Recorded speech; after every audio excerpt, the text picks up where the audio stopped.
indivisible, with liberty and justice for all. Roll call, please, Lori. Majeski. Here. Pittsburgh. Excuse. Bacon. Present. Reinhardt. Here. Copeland. Here. Counselor. Here. Hepatitis. Here. Gilmore. Here. Haskell. Here. We've got two additions to the agenda. Approval of minutes, we need to add a C, closed session minutes of August 7th, 2024. And in finance and administration, we have a Clare County Land Bank motion to add. Other than that, everybody's looked at that. Could I get a motion to approve the agenda? Make a motion to approve the agenda with the additions. Support. All in favor? Aye. Opposed? Mr. Chairman, who was the second? I didn't quite catch that. George.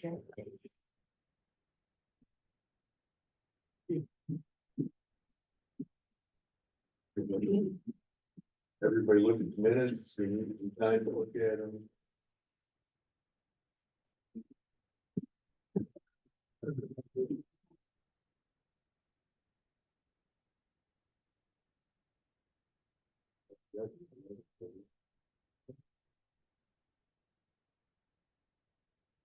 Make a motion to approve the board of commissioners minutes July 17th, 2024, and the committee of the whole August 7th. Second. I'll second. Second, all in favor? Aye. Opposed? Okay. I have some bad session minutes back. Yep.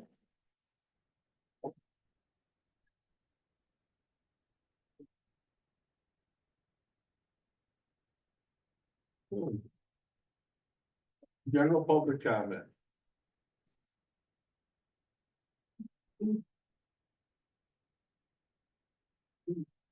Communications list, I think.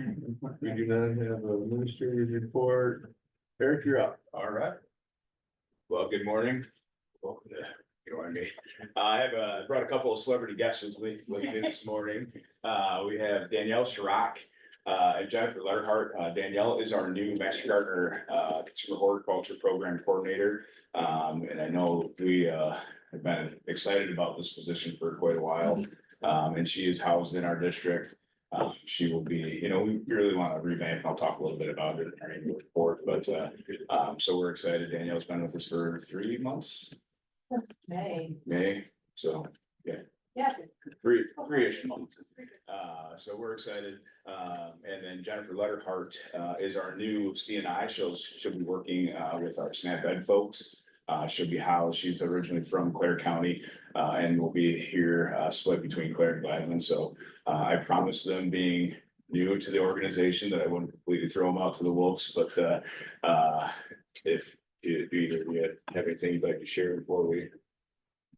I'm excited to work on a SNAP Ed grant upstairs. Come up and see me. I've already revamped the kitchen and made it look nice.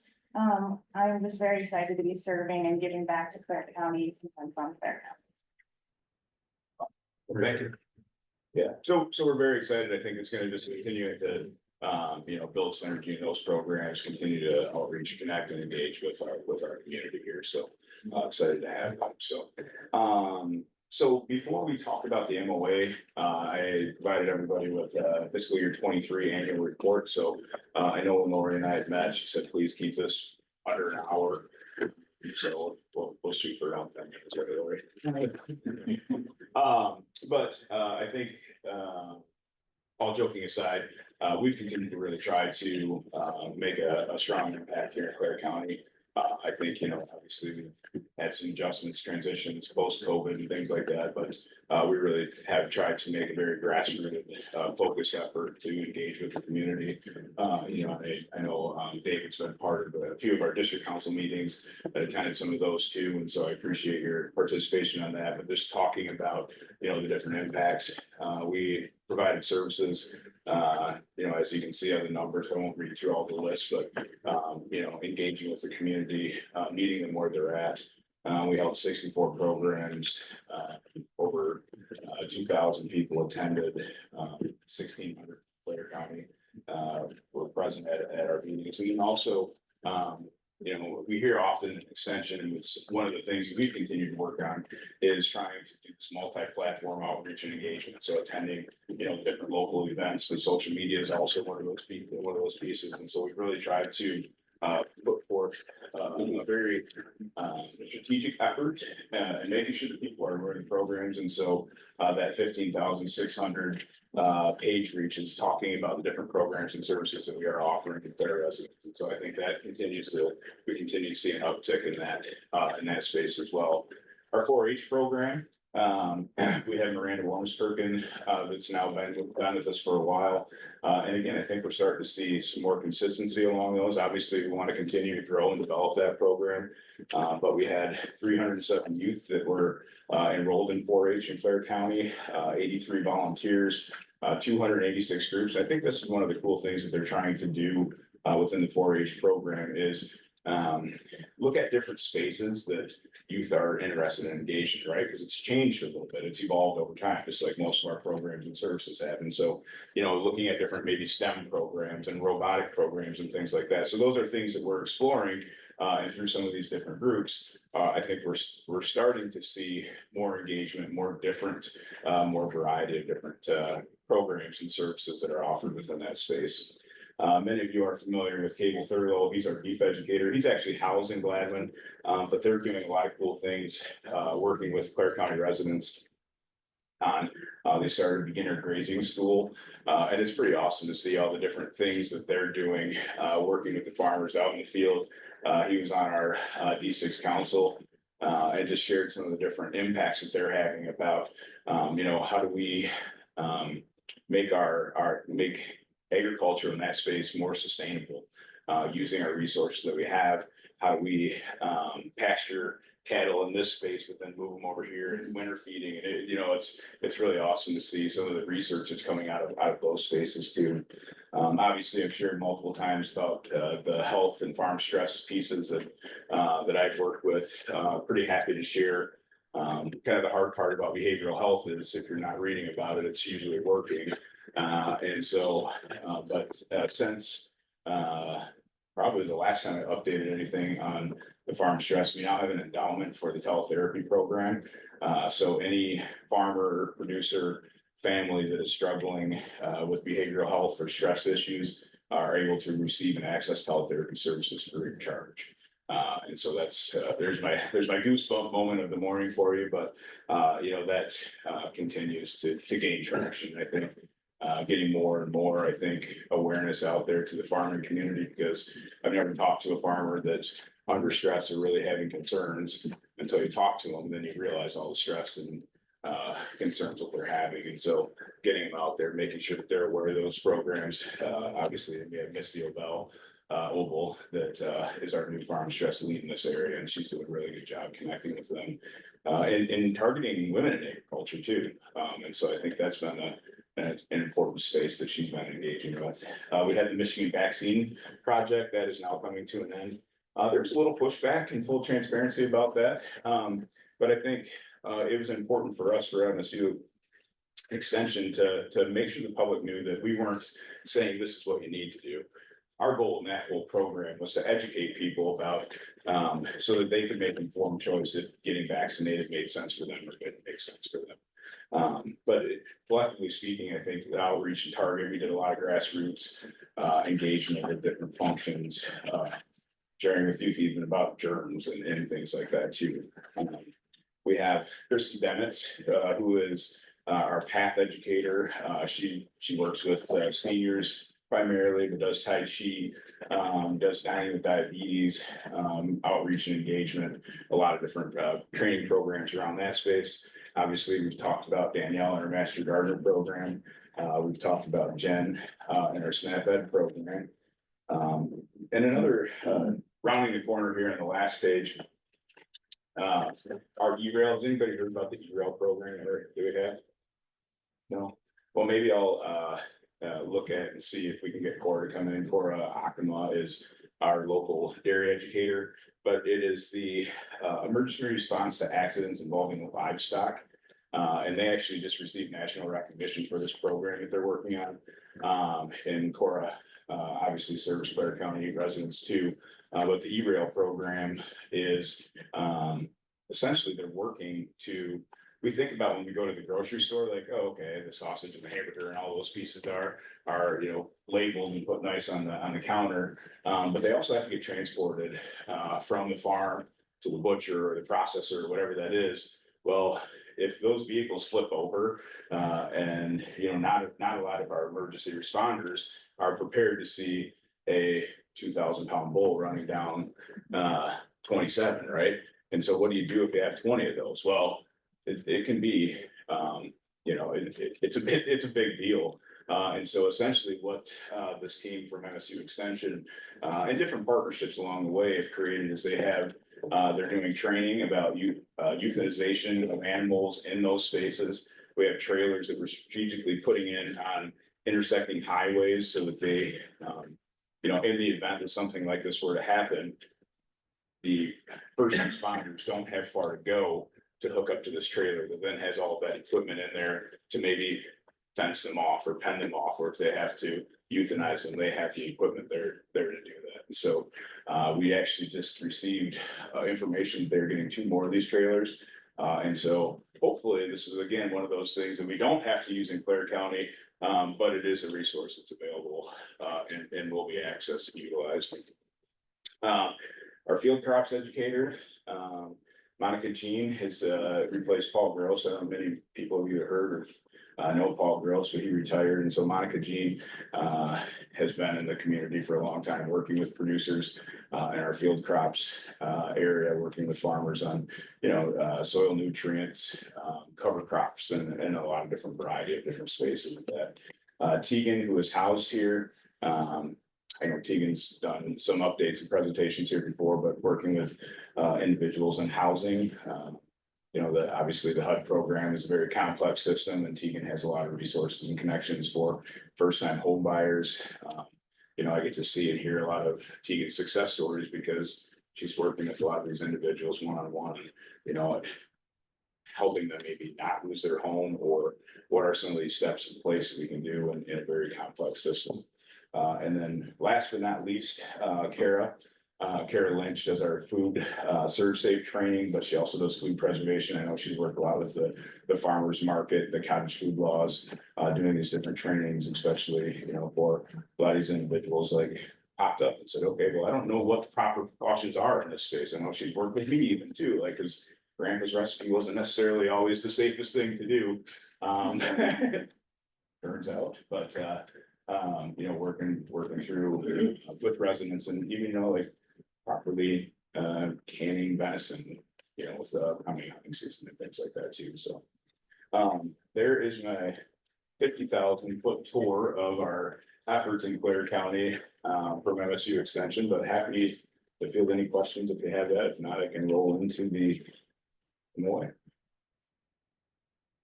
I've got a comment. I thought it was kind of nice that the CPE kids were able to participate 4-H and go to the 4-H auction. I thought that was a nice fit, and I can see, Yeah, some of them don't have that opportunity, no room at home or whatever to do that. So I thought that was a great idea. So it was really good. thank you. Yeah. Any other questions at all? All right, well, thank you for that. And then so next on the to discuss is the FY25 MOA between MSU Extension and Clare County. Lori and I met April, I think it was, Lori, did that sound right? And the MOA is pretty standard in terms of what it has looked like for the past few years. We did ask for a 3% increase. Based on my understanding and conversations with Lori, all of those still fall within our millage allocations. Yes. And so, again, it's pretty much the standard MOA that we've had for the past, at least since I've been in this role anyway. So, any questions on the MOA at all? It is on the agenda Yep. under fiscal resources. Okay, good, I'll stay there. All right, well, thank you all very much. Appreciate that.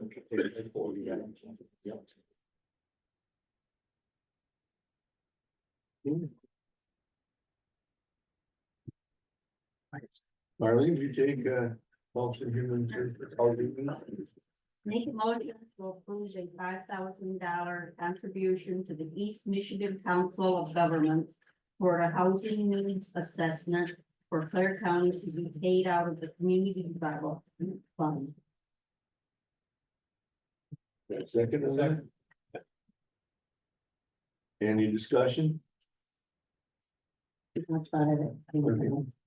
Roll call, please, Joy. Howard, Yes. Hopewell, Yeah. Gilmore, Yes. Feinhardt, Yes. Ambrositis. Yes. Bacon, Yes. Haskell, Yes. Majeski. Yes. Motion carried. David, you take, fiscal resources. A, Motion to appoint Lori Phelps as the designated planning agent for Clare County and Rick Hankin as the county elected official to the Materials Management Planning Committee Policy Board. Second. motion got a second. All in favor? Aye. Opposed? Bill, you take the extension here. To approve the continued agreement for extension services with MSU Extension in the amount of $154,302. Second. Got a second. Roll call, please. Majeski, Yes. Gilmore, Yes. Ambrositis. Yes. Howard, Yes. Hopewell, Yes. Feinhardt, Yes. Bacon, Yes. Haskell. Yes. Dave, you take financial administration A. Make a motion to approve the statutory finance committee meeting minutes of July 22nd, 2024. In the amount of $263,107.53. And the minutes of August 5th, 2024. In the amount of $89,992.82. Second. Motion got a second. Roll call, please. Ambrositis. Yes. Hopewell. Yep. Majeski, Yes. Gilmore, Yes. Bacon, Yes. Feinhardt, Yes. Howard, Yes. Haskell. Yes. Motion carried. George, can you take B? Sure. I move to approve the expenditures for the month of July twenty twenty-four in the amount of $2,898,762.25.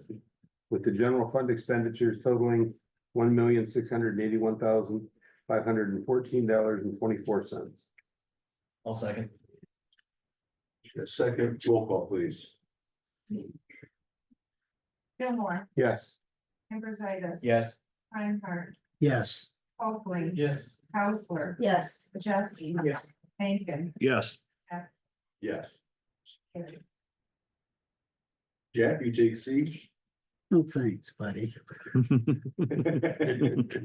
I move to approve budget adjustments 24-123, 24-134, 24-136, 24-137, 24-139, 24-140 in the amounts of $1,663,489.07, $126,471.18, $91,102, $86,458.13, $102,928.29, $62,254,000 respectively.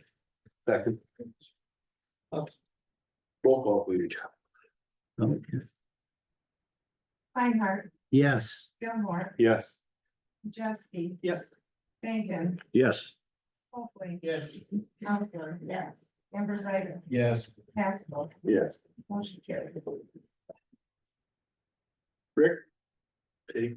Health insurance, motion to opt out of Public Act 152. Second. Oh, so, finance. Got a motion, got a second, any discussion? I would like to mention. I'm a little hesitant on this one. Because I hate to see us combining jobs. To save what we. So that we can fully insure everybody else. Because I think the people we're combining jobs for. Are not gonna be happy doing 2 jobs. And getting paid for one for any length of time. So I think we need to consider that when we're considering this motion. I think it would be better for everyone to pay a little bit of their own insurance. And keep all the jobs, than to have to sacrifice jobs for this option. Any other comment? According to the Wall Street Journal, health insurance or insurance costs are gonna go up anywhere from 14 to 20% next year. So we're gonna be facing, sooner or later, we're gonna have to decide what we're gonna do with this. Are you just gonna keep whatever it is going up, or are we going to have to, it's difficult a choice as it is. We're gonna have to draw a line someplace. Is this locked in for a year? This is, for this year and then next year, it's a 14% increase, but this year. This was the bid that we received, which is actually $68,000 less to the county than what we were paying currently. And then if we stuck with Blue Care Network, we were gonna be paying the 7.5% more. So this is actually less than what we were paying last year, and then that savings we were gonna pass on to the employees. So if we opt out. And we assume that next priority health motion passes. Then we actually save money. If we do not opt out, then our employees are gonna pay a significant increase in their health care. Yes. So They'll that's pay a really the significant, they'll pay a significant increase. But it won't cost the county as much money. If you don't opt out, but that's, But it causes turbulence in the employees. oh, yes. Yes, it would. I mean, that's a benefit that they do. I think that for the most part, the employees understand that that is a very good benefit that they have, and, they do count on it. And appreciate it, obviously. I think most of them appreciate it, absolutely. What would be the extra cost to us? What would be the extra cost to us, to the board, I think we said it was over 400,000. if we do or if we don't? If you don't opt out of PA 152, Yes, $368,000 is not, it's not an extra cost. That's the difference in the different plans, but it's. If you opt out and then you adopt the priority health, it's 68,000 less than what you were paying for health insurance last year. If you. It's less than what it was, so. But if you don't opt out and you adopt the hard caps, it's more, it costs more money for the employees. And then the county's actually capped at, we only have to pay a certain amount for their health insurance, which is less than what we're paying now. But the employees are paying something. The employees are paying something, absolutely. It's just, their health insurance is a great benefit for them. In a minute, it was 338,000. okay. It is a great benefit. We should capitalize on it, but need to be aware of the next couple of years, it's gonna come to where we're not gonna be able to offer that benefit. With the interest rates going up the way it is. So if we're negotiating a contract and it's a 3-year contract, aren't we locked in for 3 years? Not for the health insurance. We're actually reducing it Yes, Yes, for this coming year. we are reducing it.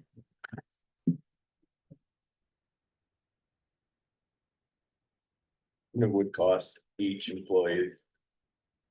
At the minimum, $80 a month extra. Family, $140 a month extra. By not going with this plan. But that's not uncommon.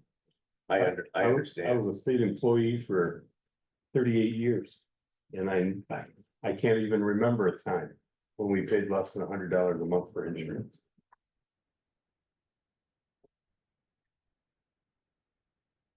But right now, we already have this set according to the last page of the packet.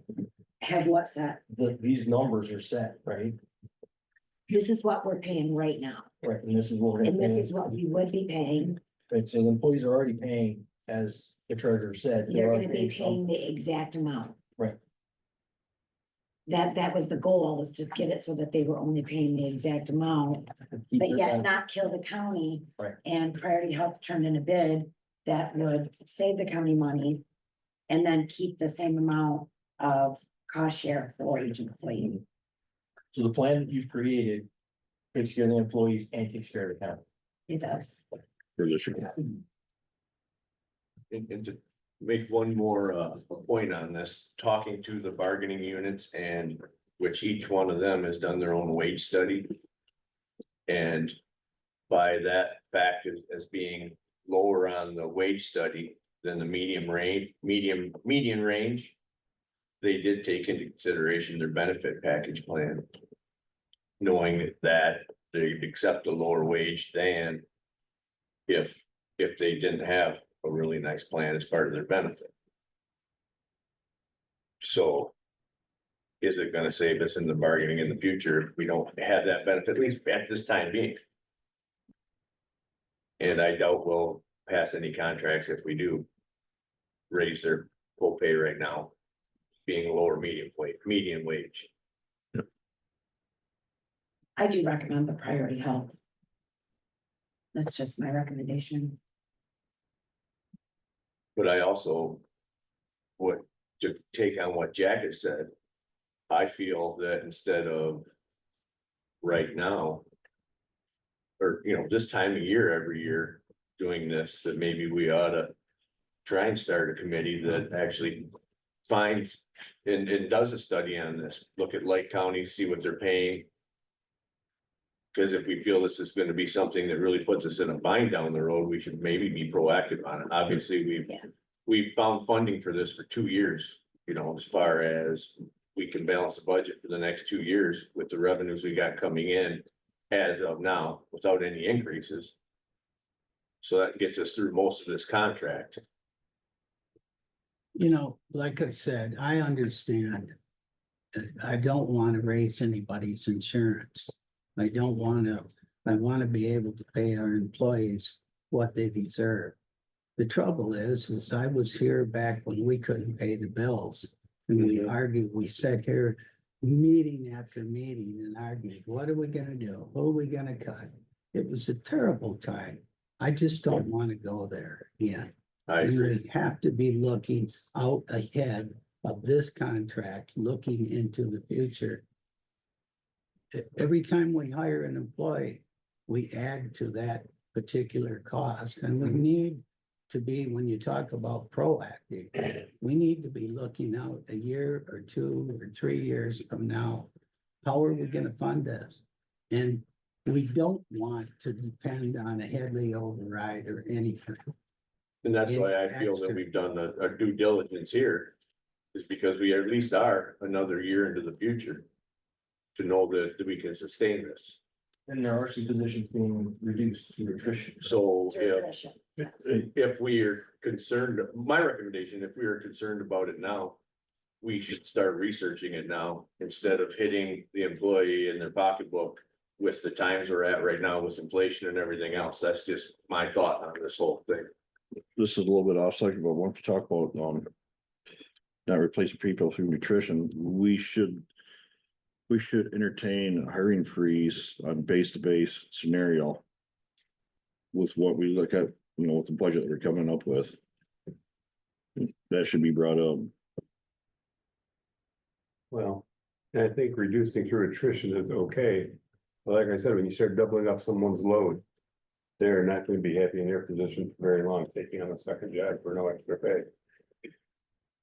All that's taken into consideration, we have to take into consideration. And we are working on, what it might look like next year and the year after, and you know what it's gonna look like, but there is a possibility of being able to increase our insurance pool with another county, so I'm looking at that. That just came up actually yesterday. So. You have possible other revenue streams, but you can't count on that, so I mean, that's not taken into consideration here, but. I feel that as a group, we're being proactive instead of non-reactive, so. Anybody else? We got a motion in a second, right? Roll call, please. Bacon, Yes, Counselor. Harvey, I don't know. no. Majeski, Abstain. for the reason, For the reason that I'd like to be employee, I would have direct you. Ambrositis, Abstain for the same reason. Commissioner Majewski. Copeland, Yes. Reinhardt, No, Gilmore, No, Castle. Yeah. That's a tie, that's a fail. Okay. So, do we even vote on the next motion now? Well, we have to have a health insurance plan, Decide whether or not it's in or out by the end of the month. you just decided to opt to do not opt out. So, I guess what I'll have to do is come back with the insurance plan,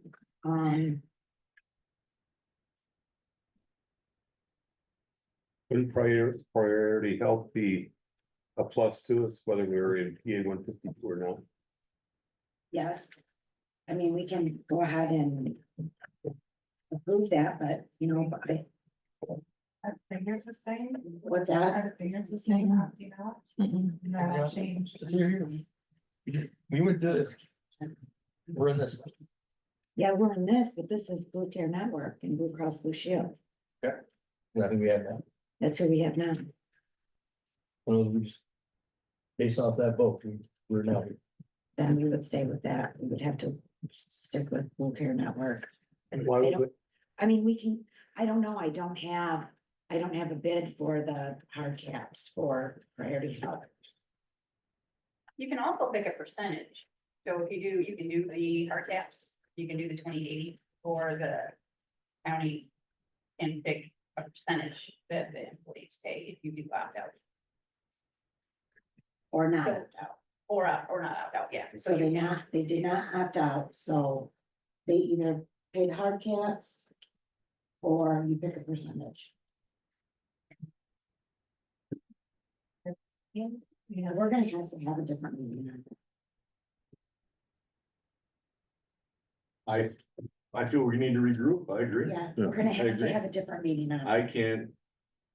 Vote on this without, in confidence, if I don't totally know what's going on, to be honest with We're you. gonna have to have a different meeting. We're gonna have to have a special meeting. Just for this. Like. Next week, It'll have to I'm be, just gonna ask, it has to be soon. it has to be soon because I gotta get open enrollment done. so we are to postpone. The next motion. And So you're suggesting the 28th? Which is next Wednesday?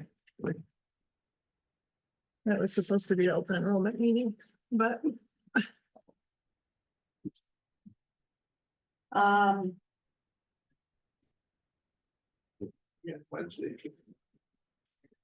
we gotta have time enough to post it. I can't do Mondays, What? so I can't do Mondays. Tuesday, give me more time. Enough time to get everything around. Hey, Tuesday, the 27th. You're not available? Wednesday, the 28th. If you make it afternoon, Monday, I can do it, but I got meetings all Monday morning. Anybody do Monday afternoon?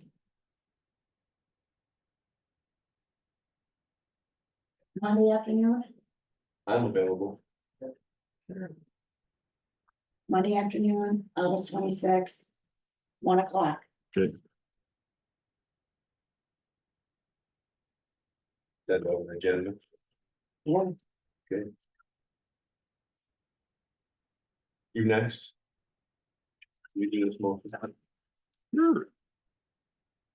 Finance Administration, Clear County Land Bank, motion to approve Vicky Corlew, City Clerk Representative to Clear County Land Bank. Second. All in favor? Aye. Opposed? I didn't care who the second was. Thank you. Okay,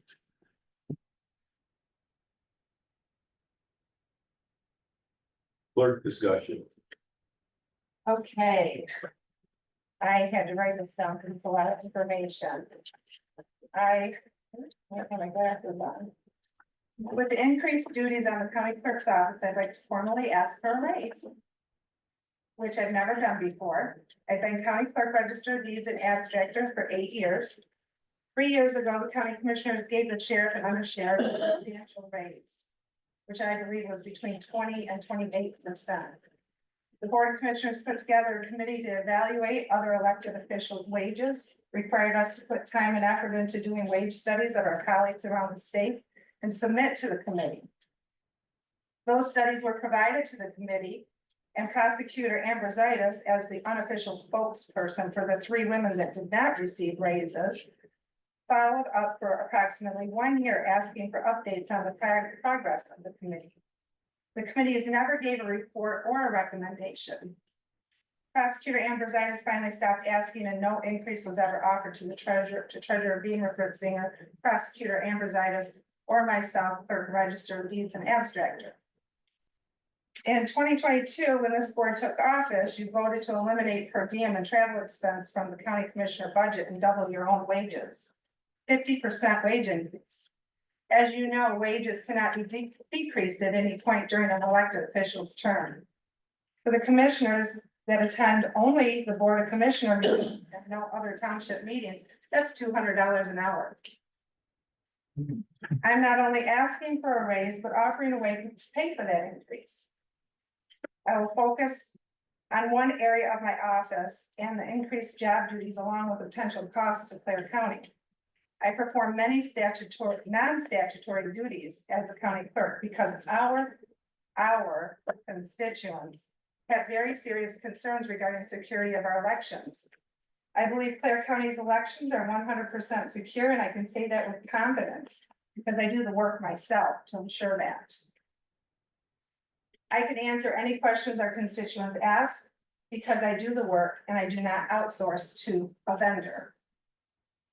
As I've indicated before, we have Dominion election equipment, and Election Source is the vendor that services our Dominion election equipment.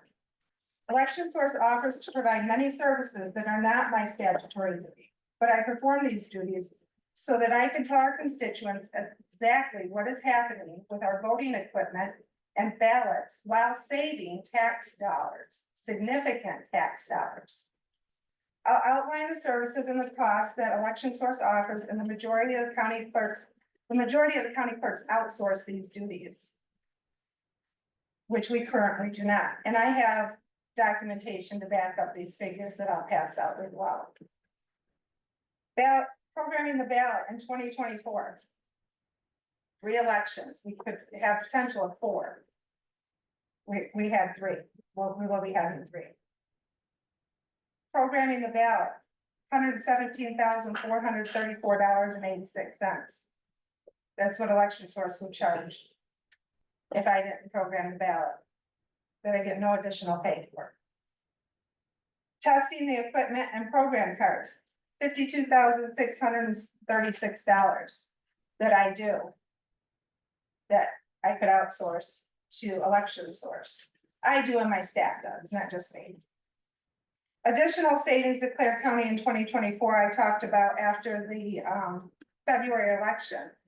$75,265, that was in the creative way we did the postcard mailings and early voting savings. That doesn't even count the savings to the townships and cities by doing the early voting for them. Statute allows me, Treasurer Beamer Britzinger, and Judge Klaus to take it per diem for the many election commission meetings that we attend each year, which we do not take. I work a minimum of 60 hours a week, and most weeks more than that. Based on 60 hours a week, I make just over $21 an hour. Executing early voting alone, my chief deputy and I worked an additional 39 days. 2,925 hours, 10-hour days, weekends included, with no additional compensation because we are both salaried. I have struggled to keep an election employee since the Board of Commissioners authorized me to hire someone to assist with early voting. Being an election employee is an extremely difficult and stressful job. One mistake has massive consequences. The pressure is immense on the employees and myself. I've been unable to find the right person to fit that job. When budget talks started, Administrator Phelps asked me to consider not filling the vacant election position. I've considered that very carefully. Not having that position filled is part of the reason I have to work the additional hours. My staff has had to work additional hours. My chief deputy has had to work additional hours, also with no additional compensation. I'm asking the Board of Commissioners to consider granting a raise in one of the 2 following ways. If I do not fill the vacant election position, that will save the county in wages $35,000, benefit package $22,000. And then if the county, which we haven't discussed yet, charges the townships for early voting, which we discussed in the past, and the commissioners elected to do that for free for 2024 and revisit it moving forward. If we went with $2,500 per township or city a year, that would generate $45,000 a year, for a grand total of $102,000 a year. $102,000. Adding the savings outlined initially for the jobs that I do, $170,000. I propose the following: increase the clerk register of deeds and abstractor's salary by $13,000 a year, which is less than 20%. Increase the chief deputy's salary by $7,000 a year. That's $20,000 a year, with the $102,000 that I just quoted, that I will be saving with the not replacing the employee and charging the $2,500 for early voting, which we'll probably do anyway, whether I get a raise or not. Or pay a per diem or stipend for programming per election, which would be a flat fee. Clerk register of deeds abstractor $9,000, chief deputy clerk register of deeds abstractor $5,000. That's $14,000 per election. The per diem stipend would be for both my chief deputy and myself. One will program while the other handles all the other duties in the office. We would be calling it a per diem or stipend for programming, but would be compensation for many other duties. This way, a new clerk or register of deeds abstractor coming in would not get this per diem or stipend if these duties were not performed, or if I ever stopped performing them.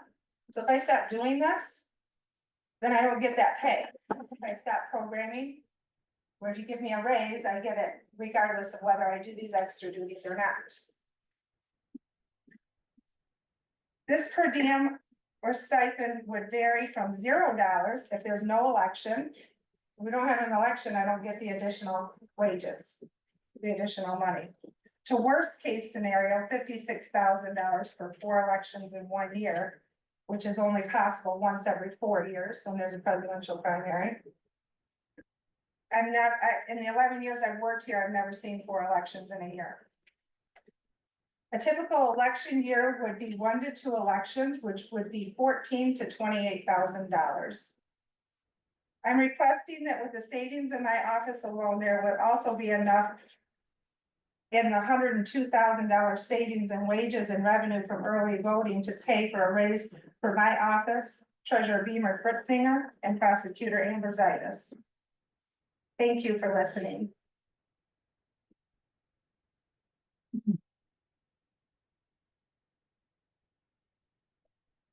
Like my report now? Sure, you got one, I do. you got the stage again. Okay, thank you. I just got home from the county clerk conference late last night. Want to make it here to, put the board meeting for you. We discussed, first of all, there has been a recall filed, or not recall, I'm sorry, recount filed in the County Commissioner District 7 race. So we'll be having that recount within, probably by the first week of September. We can't have it until after the state board of Canada election. So once they do that, we can start the recount. The board of commissioners and I will be, or the board of canvassers and I will be scheduling that in the next little bit. I'll keep you updated through Lori regarding that. Public Act 184 of 2023 made changes to the challenge ballot requirements for same-day voter registration. There have been so many changes in election law over the last 2 years. You guys all know the massive amount of changes, and these are more that have come since then. Public Act 184 of 2023. There's legislation in the works to transfer all of the QVF FOIAs to MDOS, which is qualified voter file for the Freedom of Information Act request to the Michigan Department of State, which is Bureau of Elections.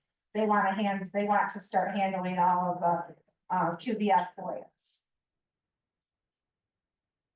Senate bills 401 through 404 are the Michigan Voting Rights Act. That's going to revamp a lot in the Michigan Voting rights.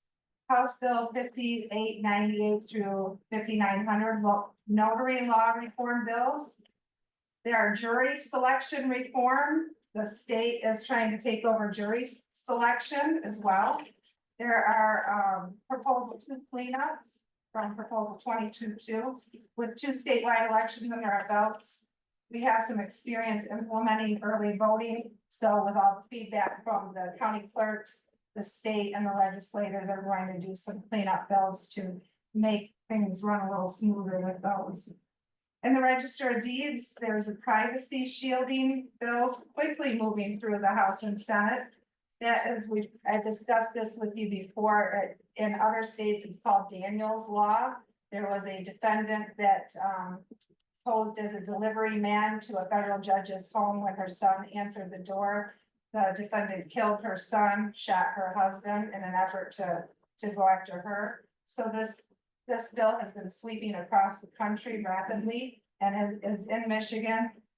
My office has been diligent about getting the programming in place for this privacy shielding. What this does is it hides the judge's personal information on any public documents. It's going to affect my office. It's going to affect the treasurer's office, equalization, the assessor's offices, the township offices. It's widespread. So when a title searcher goes in to search a piece of property because a judge is getting a mortgage or selling a piece of property, those documents are hidden. You can't see them. The legislation will create ways for them to come in and be able to see those documents. That hasn't been worked out yet. It's creating an enormous amount of preparation and work on all of our offices to prepare for that. Public Act 74 of 2024 reforms the recount process. That's already been passed and signed by the governor. It was not granted immediate effect, so that won't take effect until April of 2025. I do want to tell you how sad and disappointed I am that you did not, that you are increasing the health insurance costs on the employees. They work very hard for this county for little pay. And the health insurance benefit was huge to these people that make very little money. It's going to greatly impact their lives. And I hope that you consider that and think about that when you're making decisions on which health insurance to purchase for them. And I would encourage you to talk to them, see the impact that your decisions have on their lives. And it will cost us employees, I'm sure. Which will make things harder. And the hiring freeze, I'd just like to make a comment on that as well. I told Lori this last time her and I spoke, the hiring freeze doesn't affect the entire county. You can't tell the judges in the courts that they can't hire. If it's in their budget, they can hire. You're not going to tell the sheriff's department that they can't hire a road deputy if they lose one, or a corrections officer. I know you won't. There's been hiring freezes in the past and you haven't done that. It affects the prosecuting attorney's office, the treasurer's office, my office. Are you going to tell Veteran Services they can't replace the one employee they have if they lose that employee? The animal shelter, they have their own fund. Are you going to not allow them to rehire because they have their own fund to pay for? It affects our three offices mostly. So please consider that as well when you're implementing a hiring freeze. It's targeting the three of us and our employees only. Thank you. I do want to make a comment about the hard caps. So what you did was you adopted the hard caps. We can't, the hard caps are the hard caps. If you opted out of that, then you can assign a percentage. You can't assign a percentage now. The hard caps are the hard caps. So now you just have to decide if you're gonna stay with Blue Care Network with the hard caps or go to Priority Health with hard caps. But I don't even think we have a bid from Priority Health with hard caps. We only have the bid from Blue Care Network with the hard caps. Right. And that is what you have right there. So I would have to ask Priority Health to actually get a bid for the hard caps. And I'm not sure that can happen between now and Monday. So you can't assign a percentage. That's already done by adopting, basically, by not opting out of PA 152, you adopted the hard caps. So I'll just have to bring you what the Blue Care Network and the Blue Cross Blue Shield. Well, the costs are right here, so I mean, you might as well. I don't even know if you have to adopt it, actually. I mean, I really don't even know because you already have it. We need to get some more information. So we just changed the amounts. So I think Priority Health would probably be able to give you a bid. Gonna take I don't time. know. yeah, I just went and emailed them real quick. It's gonna delay, I mean, our open enrollment. Definitely, What's that? it'll delay our open enrollment, definitely, Yeah, the time issue. Jenny, what you got for us? In front of you, I did give you a packet, basically, the standard cash investment report. Obviously, there's a difference between budget and cash flow, so when I'm giving you the cash investment report, it shows our cash at the time. Most of the general fund cash flow comes in now, and that's through, the summer tax is where the county's, money comes through. We're seeing the tax numbers. So I'm trying to get that investment while the market is still doing good. The delinquent tax revolving fund is just that, it's a revolving fund. It's starting to rebuild, from paying out settlement in March to all the tax entities. It was about $5 million, so we're just starting to build that a little bit and get that back into some investments. The revenue sheet, I give this to you guys every once in a while to show you where, it's basically the trend. So if you look at this long sheet, the 2009 through 2022 or 2023 are the actual final numbers. So those are actual numbers. And it shows you every fund balance from 2009, where it ended, through 2023.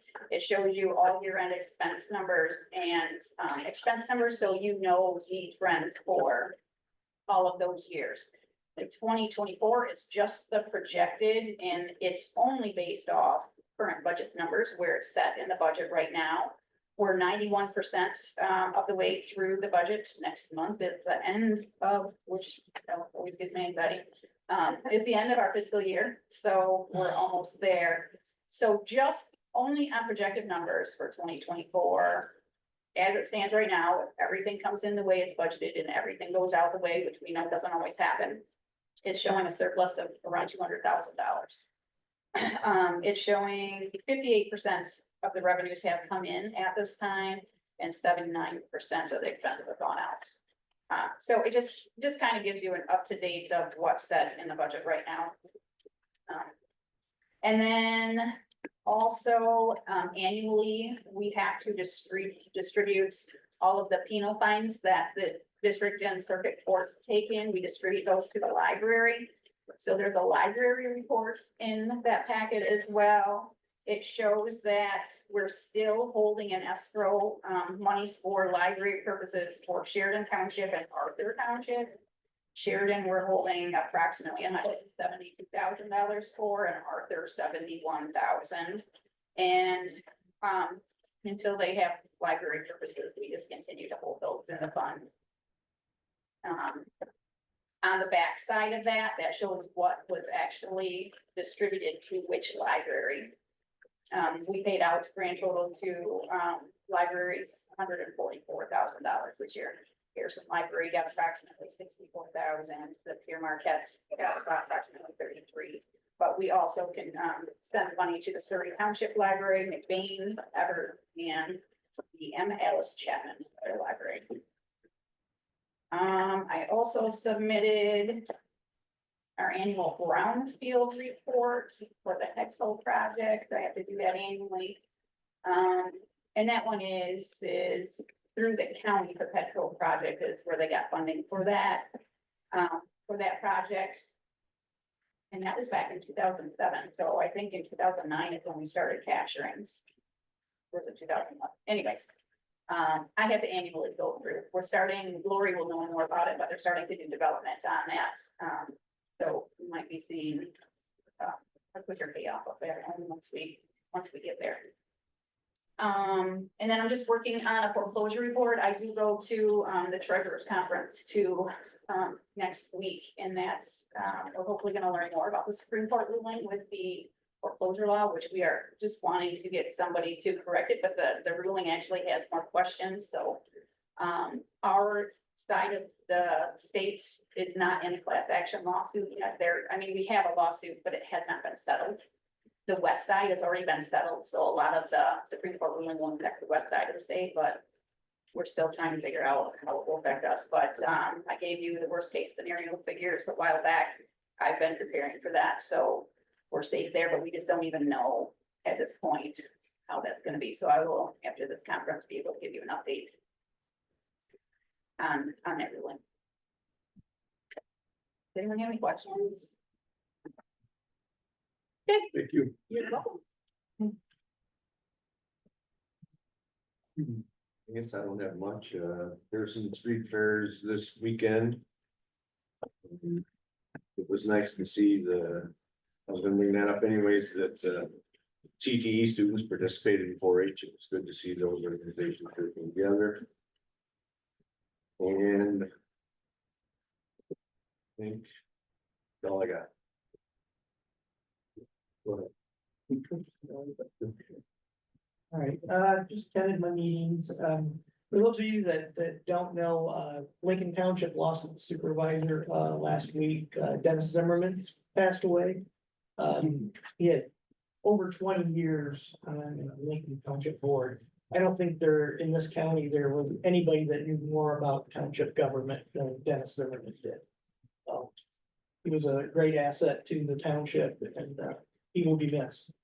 So, just didn't know if anybody knew that. That's all. Darlene? Well, I want to send my condolences to Lincoln Township and attending my meetings, late cases this weekend down in Garfield Township.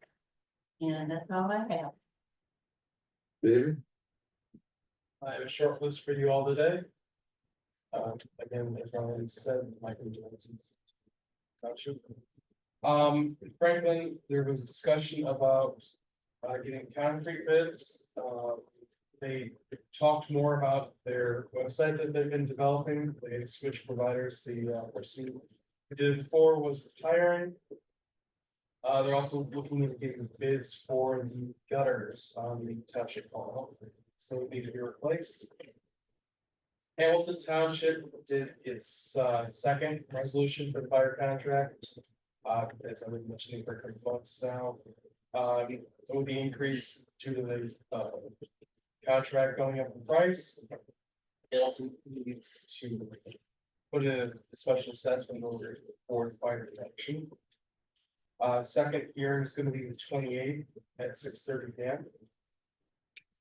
And as we mentioned last month, Hamilton was one of the more townships that managed to secure the Sparks grant money. They got $936,000 for the new part. I attended the second MSU extension board meeting since the board has been reconvened. We had a presentation on beef and grazing, and leader of that project told us about the different pasture walks that he had been posting. There's been very good attendance at those. A lot of people are interested in the winter race that they've been pushing recently. It was also mentioned for any new commissioners that come in, the new commissioners school will be starting back up again in the fall. They don't have dates for us yet, but as soon as they do, I will let you guys know. On Cross Township, we had a discussion about golf cart laws last night. DR has been pulling over people for driving using golf carts. So just be aware of that. Probably go to some of the other townships around here soon.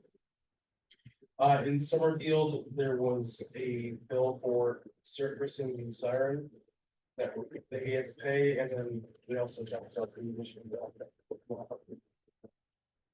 all I have. Thank you. Gabe?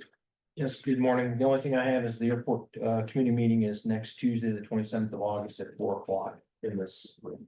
That's all I have. George? The only thing I had to report was my supervisor in Grant Township was concerned that when we're replacing the voting machines, that they're going to be with Dominion again, and I expected him to be here today to express the concerns, but I don't see him present. He is having some health issues. So Lori, he may be contacting you. Because I don't know if there's gonna be a cost to the county or to the townships for those machines, but he was concerned that since there's not an election for 2 years, maybe it would give us time to look what our machine options are rather than Dominion. You talking about the ones that we're getting, are coming up, that they're replacing? Yeah. There's no cost to anyone in Clare County for those machines. They are replacing outdated machines that they have with the newer versions that they just come out with. Okay. And there's no cost for that. Okay. And we can't just change voting equipment without changing the entire county, which would be several $100,000. You may want to contact him. He can call me. And Okay. schedule. Because it was Dan Dice here, and he had several questions, Sure. and some of them I thought were very valid questions. Like, we're not gonna have another serious election for 2 years. He's saying the equipment would be outdated by the time we have an election. And there's no cost for it. Okay. That was the only thing I had for feedback. Jack? I'd like to say, Dale, you're right about Dennis. He was very, very knowledgeable about county government rules and regulations. He sometimes was kind of tough to deal with because he knew he knew what was going on. And there's gonna be a big hole over there to replace. Have they replaced? Yes, they replaced him with, to fulfill his term, Troy Kibbe. Okay. Well, I'm really sorry and sad to hear about that. I was up to the MAC Monday and they discussed some various things and everybody's crossing their fingers about what's gonna happen on the November election. Who's gonna win majority of the House? And if the Republicans can switch 3 or 4 seats, there's going to be the end of the year is gonna get really active. Because there's a bunch of laws that they wanted to, that they've been kind of setting on. The legislature's on recess right now. So nothing has been happening down there. But the end of the year, if the Republicans take control of the House, the Democrats have quite a few bills that they were gonna want to introduce. Whether those can be changed after the election or not, I mean, it's anybody's guess. But it's gonna be very active at the time, and of course, everybody's scared about some of the laws that are setting out there. Will they be able to pass them?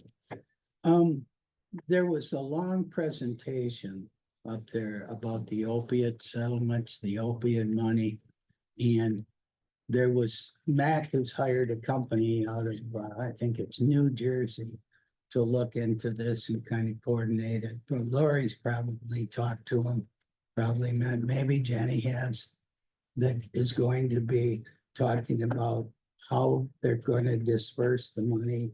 The money, I guess, has already been dispersed, but what they can use it for. Now, the girl the other day said, and I don't know if it's chiseled in stone or whatever, but she said there is 2 things that the money can be used for. And one is for rehabilitation or treatment, and the other is for pre-education, to try to maybe go into the schools and that, and to try to get these kids to, to educate them what the effects of the opiate deal would be. But do they, Jenny, have they told us how much money we're gonna get now? We've received 484,000 so far. And we do have an amount for sure over the next 18 years. Over the next 18. I'm trying to think of, But there's also companies that are filing bankruptcy, so I'm just being really cautious. Okay, that they may not get that kind of money, is that what you're saying? Probably not the full, it was gonna be about, well, it was originally gonna be 800, about 800,000 over 18 years. And then it was gonna be like $1.6 million over 18 years. But some of those companies have filed bankruptcy, and we are getting the bankruptcy information once a week, probably. So I don't know how much it's gonna be now. What some of the companies are doing? Well, we are, which I will bring it to you, but I think what we are gonna probably do is expand our recovery court. Help with expanding the recovery court. And then there are some other things that we will probably tap into, but we formed a group with Gladden County and held several meetings of stakeholders. We started one here and then we just collected the different service providers. So Gladden County wanted to actually put all their money into 1016 recovery.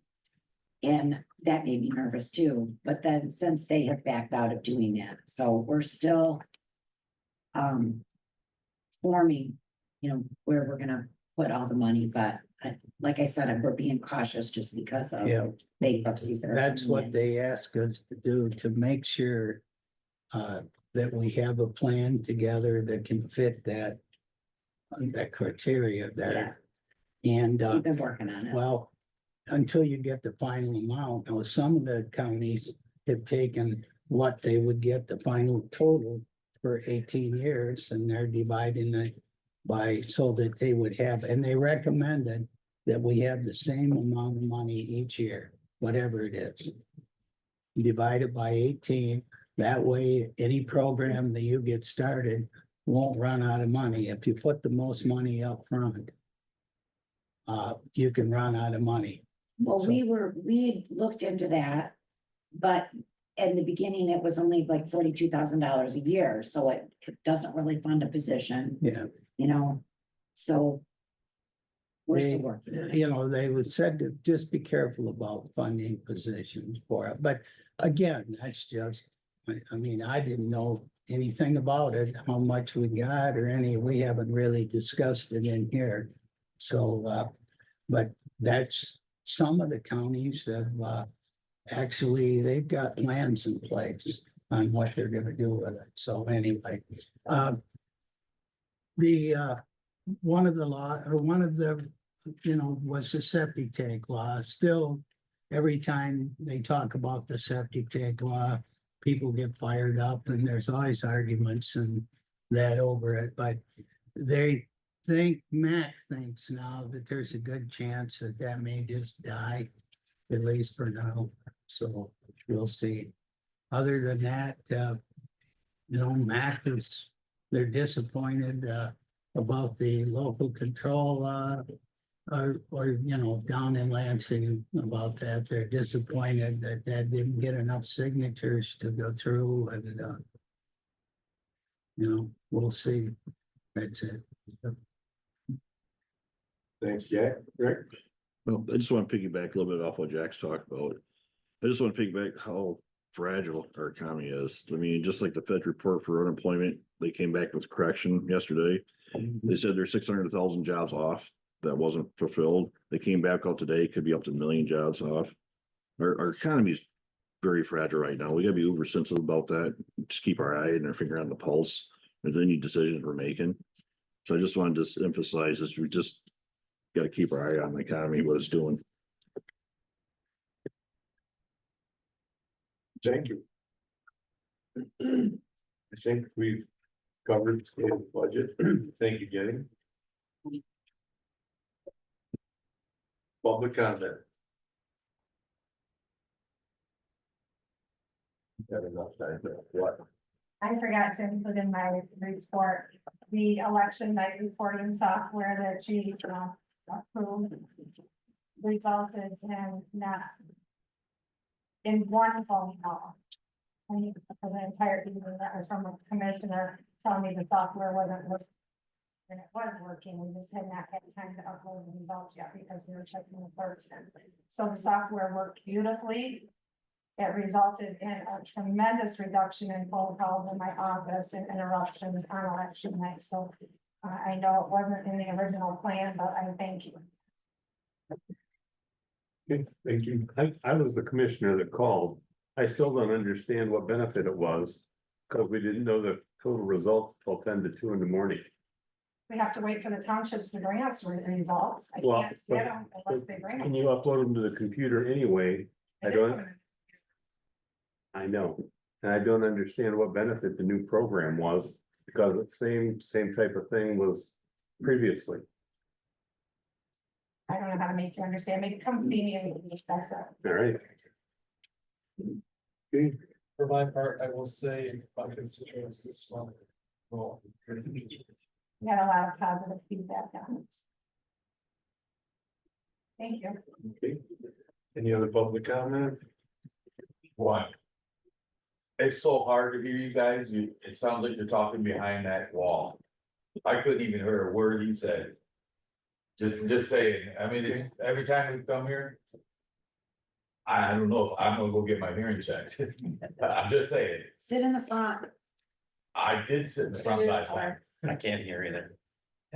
Just saying, I'm Okay. sorry. Well, Don't wanna- we should work on that, definitely. We are working on it. I mean, I really wanted to hear everything he had to say, but I missed it all. All right, Thank you, thank you. and I appreciate all you guys do. Thank you. And when, No unfinished business. No new business.